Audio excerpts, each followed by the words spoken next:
Ora, muito boa tarde, mais uma vez, meus caros amigos.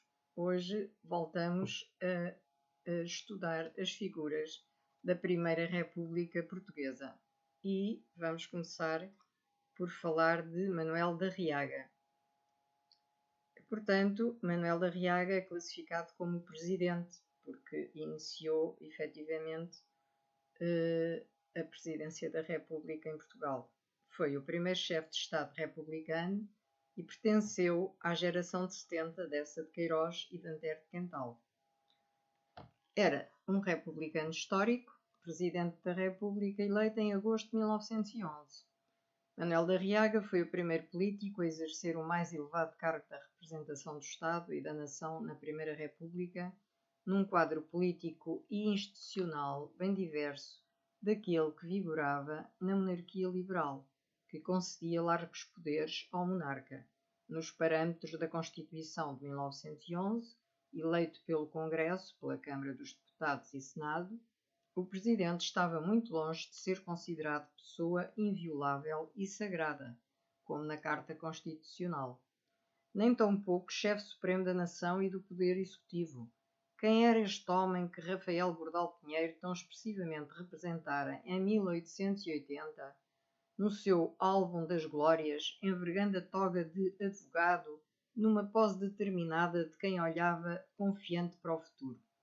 Manuel da Riaga Brunda Silveira nasceu em 1840 na cidade da Horta, no Faial, Açores, numa família de origem aristocrática e tradicional. O pai era miguelista. Poucos anos após a Revolução de Setembro de 1836, que levara ao poder o liberalismo radical em Coimbra, porém, Manuel da Riaga irá frequentar a Faculdade de Direito de 1861 a 66 e aderiu às ideias democráticas e republicanas, rompendo com a educação conservadora que recebera. Aí conviveu, entre outros, com Antero de Quental, Teófilo Braga, Eça de Queiroz e João Machado de Faria e Maia. Ganhou então entre os seus colegas uma aura de radicalismo na defesa dos seus ideais, que seria testemunhado por Camilo Castelo Branco e por Ramalho Ortigão. Arriaga era então conhecido como o Cristo e partilhava a intensa vida intelectual dos estudantes, chegando a viver com Antero no mesmo quarto.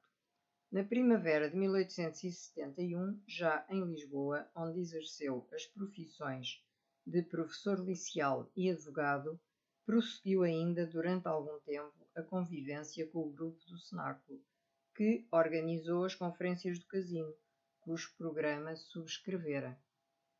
No decênio de 1860 e princípios de 70, esteve, pois, ligado à chamada Geração de 70, numa época em que socialismo e republicanismo convergiam politicamente, mas, quer do ponto de vista do pensamento e ação política, quer do ponto de vista estético e até ético, o seu percurso é singular. Na verdade, Arriaga foi um republicano espiritualista e eclético, que, ao invés de Antero e de Oliveira Martins, não resistiu à poderosa influência do cientismo. Nos anos 80, intensificou-se a sua intervenção política ligada a clubes republicanos de Lisboa que militavam em prol do federalismo, o Centro Republicano Federal e o Clube Henriques Nogueira. Candidatou-se às eleições de outubro de 1878 pelo Círculo 98 Baixa de Lisboa e de novo às eleições de 1881, pelo mesmo círculo, em ambos os casos sem sucesso. Já em novembro de 1882, em nova candidatura, agora pelo Círculo do Funchal, obteve uma expressiva maioria face ao candidato monárquico, que tinha o apoio de Fontes Pereira de Melo. A campanha eleitoral e o seu protagonismo no Parlamento contribuíram decisivamente para a difusão da sua imagem pública. Também no interior do republicanismo se projetava a sua ação, designadamente com a redação do projeto de organização definitiva do Partido Republicano em 1882. Por essa época, no álbum das Glórias, 1880, Ramalho Ortigão traçava um retrato aparentemente contraditório de Arriaga. Este revolucionário temeroso, que representa no prisma da política portuguesa o jacobinismo mais vermelho, mais sanguíneo, mais rebenta-boi, é um Brahman de cabelos louros e de olhos azuis, mas conservando sempre no fundo da sua alma, contemplativa, eterna, a aversão da guerra e o horror do sangue, que caracterizam as puras e serenas religiões bramânicas. O empenhamento na unidade do Partido Republicano em torno dos princípios democráticos e a atitude crítica que assumiu em relação à estratégia eleitoralista e evolucionista de Elias Garcia sedimentaram seu prestígio. Arriaga distancia-se dos velhos democratas e dos seus métodos oportunistas de conluio com os partidos monárquicos. No entanto, não se identifica com o radicalismo revolucionário que conduziu à tentativa falhada do 31 de janeiro de 1891. No Parlamento mostra-se um crítico persistente do constitucionalismo monárquico. Aí responsabiliza o regime pelo declínio colonial, pelo abatimento das forças armadas, a ausência de educação militar e, em geral, pela situação de miséria e atonia em que vivia o povo. Não esquece a problemática regional, a necessidade de revitalizar o Porto do Funchal e a agricultura da Ilha da Madeira. Denuncia o baixo investimento na educação e na justiça, muito influenciado pela experiência da Terceira República Francesa e pela obra política de Jules Ferry, propugna a necessidade de se adotar um plano integrado de reforma do sistema de ensino. Critica o sistema eleitoral vigente e defende o princípio da proporcionalidade mediante a adoção do sistema de lista uninominal incompleta. Pretendia assim aproximar a representação eleitoral do estado da opinião. Por outro lado, revela-se um firme opositor da política de melhoramentos materiais, assente no endividamento externo, insistindo sobretudo na necessidade de valorizar as atividades marítima e comercial. No seu segundo mandato de deputado, de 1890 a 92,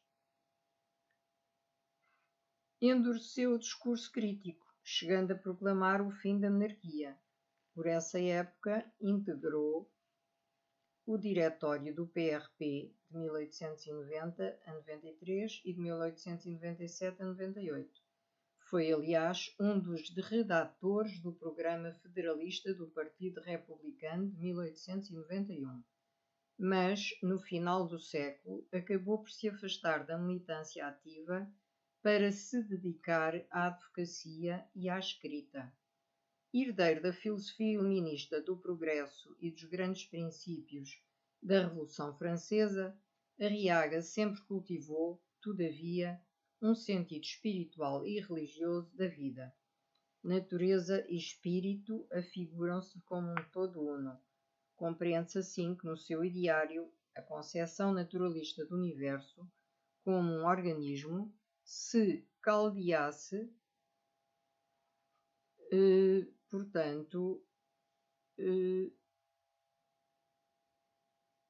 com um espiritualismo em que os valores ideais do bem, da justiça, da solidariedade e do progresso moral ocupassem lugar de destaque.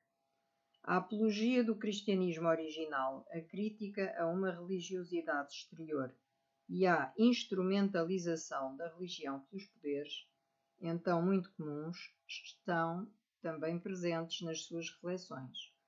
Não surpreende assim a sua resistência ao darwinismo social, que legitimava a opressão dos mais fracos, a preferência dos pequenos estados em detrimento dos grandes impérios, bem como uma simpatia pelas ideias ou pelos ideais socialistas de emancipação dos mais desfavorecidos. Veja-se a sua obra Harmonias Sociais, ou Harmonias Sociais, Coimbra, 1907, segunda edição, 2010. Em sintonia com a ideia evolucionista e gradualista que propugnava, não era adepto da via revolucionária e violenta para a implantação da República. Por diversas vezes, Manuel da Arriaga concorreu ao lugar de professor em instituições como o Curso Superior de Letras e a Escola Politécnica sem sucesso. Todavia, para surpresa de alguns, depois da implantação da República, voltou a desempenhar as funções de deputado na Constituinte e ainda de reitor da Universidade de Coimbra, nomeado pelo Governo Provisório, Procurador-Geral da República e Presidente da República. Poderá surpreender este protagonismo que veio adquirir nos primeiros anos do novo regime, quando desde os finais de 800 se retirara da vida pública para se dedicar à escrita e à advocacia. Tanto mais que era um homem sem grandes ambições políticas e que até tinha resistido à nomeada para alguns cargos. Numa Europa ainda dominada por regimes monárquicos e imperiais, da Espanha ao Império Russo dos Czares, a Primeira República tinha a necessidade de se legitimar interna e, sobretudo, externamente, com a elevação à chefia do Estado de um homem prestigiado e já, no critério da época, de idade avançada, 71 anos, em 1911. Como reconheceu o monárquico Rocha Martins, Arriaga era um exemplo de trabalho e de fidelidade ao ideal democrático, do desafio à debandada, 1912. Lembre-se também que Anselmo Brancamp Freire, que fora presidente da Câmara de Lisboa, recusara candidatar-se à presidência e que António José de Almeida, ministro do Interior do Governo Provisório, era grande amigo de Arriaga e via nele uma alternativa ao candidato dos partidários de Afonso Costa, Bernardino Machado. Eleito para este último cargo pelo Congresso com o apoio do Partido Evolucionista de António José de Almeida, do Partido Unionista de Brito Camacho, chamado Bloco, e de independentes, obteve uma maioria expressiva de 121 votos, num total de 217.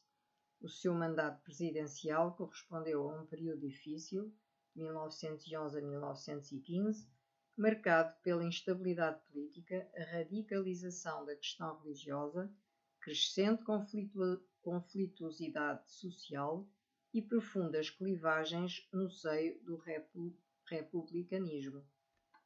Em seu entender, o chefe de Estado devia ser o representante de toda a nação, nunca chefe de um partido. Tentou apaziguar as difíceis relações Estado-Igreja, bem como as divergências pessoais e políticas entre as fações partidárias, mas as suas diligências no sentido de estabelecer um pacto de regime em que se baseasse um modus vivendi entre os partidos revelaram-se infrutíferas. Veja-se de sua autoria na primeira presidência da República Portuguesa de 1916. Na vigência da Constituição Parlamentarista de 1911, o Presidente da República dispunha de escassos poderes e meios para arbitrar os conflitos políticos que tiveram lugar nesses atribulados anos. Não podia dissolver o Congresso em nenhuma circunstância, nem vetar qualquer projeto de lei que lhe fosse por este apresentado. Além disso, todos os seus atos deveriam ser referendados pelo ministro competente. Arriaga ironizou com a situação em quadras satíricas inéditas que revelam humor e consciência autocrítica. Excelência, é vosso ofício, promulgar de pronto leis. Remédios são, bem sabeis, contra muito malefício. Promulgai, tendo coragem, promulgar é o nosso ofício. Traz a todos benefícios e até mesmo a desvantagem. Avesso às exigências protocolares, o Presidente vivia com grande austeridade de meios, mas não deixava de adotar práticas de beneficência social. Em novembro de 1911, determinou que anualmente um ponto do seu subsídio seria destinado a obras de instrução e assistência. Os primeiros governos constitucionais que nomeou correspondiam à intenção de reunir em plataformas unitárias diversas tendências republicanas. Eram gabinetes de concentração sem predomínio de qualquer facção. João Chagas, Augusto Vasconcelos e Duarte Leite foram as personalidades independentes e prestigiadas que sucessivamente chefiaram esses governos. O rápido esgotamento político destes executivos unitários levou Arriaga a convidar Afonso Costa a chefiar um novo governo, agora do Partido Democrático, em inícios de 1913, hegemónico na Câmara dos Deputados, seguindo-se outros governos da mesma cor partidária. A acentuada personalização e os conflitos entre fações bloquearam as suas sucessivas tentativas conciliadoras. Por outro lado, a crise económica e social suscitada pela Grande Guerra não era favorável à resolução dos problemas nacionais. Na sequência do chamado Movimento das Espadas, em janeiro de 1915, Arriaga nomeou um novo presidente do Ministério, Pimenta de Castro, tentativa de regressar à fórmula dos governos suprapartidários e de alcançar a estabilidade. Mas este governo de ditadura, no sentido oitocentista em que funcionou sem parlamento, não chegando a haver eleições, resultou na agudização da luta política, na iminência da Guerra Civil. A violenta Revolução de 14 de maio de 1915, liderada pelos democráticos. O insucesso da curta experiência política de Pimenta de Castro obrigou o presidente a demitir-se antes de concluir o mandato. Acabava assim a sua já longa carreira política. Quando morreu, em março de 1917, António José de Almeida, então ministro das Colónias, evocou-o nos seguintes termos: foi uma grande figura e nada admira que fosse de facto o defensor da mocidade rebelde, porque ele próprio, desde o início da sua vida, foi um rebelde. Subindo à presidência da República, em nada desmereceu das suas antigas crenças, do seu antigo valor, dos seus ideais de toda a vida. Isto veio expresso no Diário da Câmara dos Deputados em 5 de 3 de 1917. Contudo, durante largos decénios, o primeiro presidente da República Portuguesa foi relativamente esquecido, porquanto conotado com a ditadura de Pimenta de Castro. Só nos últimos anos tem sido objeto de renovada atenção em obras dedicadas aos chefes de Estado e com a publicação da correspondência e de outra documentação inédita que se encontra no seu espólio. Correspondência Política de Manuel da Arriaga, 2004, e Manuel da Arriaga, Documentos Políticos, 2007. Em setembro de 2004, com a unanimidade da Assembleia da República, os seus restos mortais foram trasladados do Cemitério dos Prazeres para o Panteão Nacional. E assim termino com esta figura de proa da Primeira República Portuguesa, o Presidente, o primeiro, e fico então esperando estar novamente convosco numa próxima live. Muito boa tarde e muito obrigada a todos.